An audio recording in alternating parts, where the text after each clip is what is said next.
यता हेर भन्न केही पनि भएन दाइ चटपटे नखाउने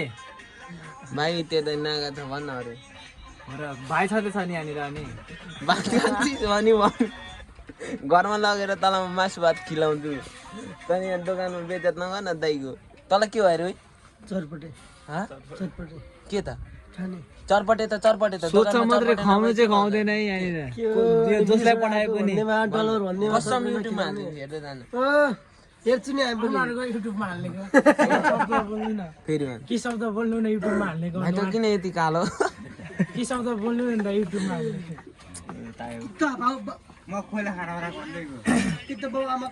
गाइस यो चाहिँ मेरो निकु भाइ होइन अब यो चाहिँ किन कालो भएको भनेर अब यहाँ रसे खोल्न गइरहेको छु म अब धेरै ह्यान्सी भयो भने त अब 3-4 वटा बुढी ल्याउँछ भनेर बाउ आमाले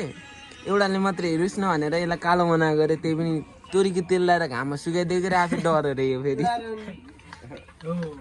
अनि यसलाई चाहिँ फर्सीमा हान्ने सुई हान्नु खोजेको तेरो फुलाउने मिस्टेकले बाबाले छोरालाई हान्दैछ फेरि यहाँ सुनिरहेको छ अनि यहाँ चाहिँ के कुरा गर्नु यहाँ सर्जीको आमा केही शब्द बोलिदिनुहोस् चटपटे लवर 50 को मगा न त के हो चटपटे भन्नु यहाँ भाइहरूले ल्याङ गरिरहेको छ गाइस चटपटे खाने भनेर होइन भाइले मगाउँछ ए साथीहरू मेन चाहिँ यहाँ छ किचकिच यता भनेर यता हेऱ्यो भन्दा चटपटे चाहियो हजुर चटपटे यहाँ चटपटेवाला चाहिँ पर्खेर बसिरहेको छ कसले अर्डर दिन्छ र होइन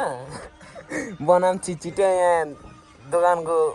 अलिकति हुन्छ नि पैसा कसरी बढाऊँ भनेर बसिरहेको तामाङले त हाल्छ फिक्सै छैन होइन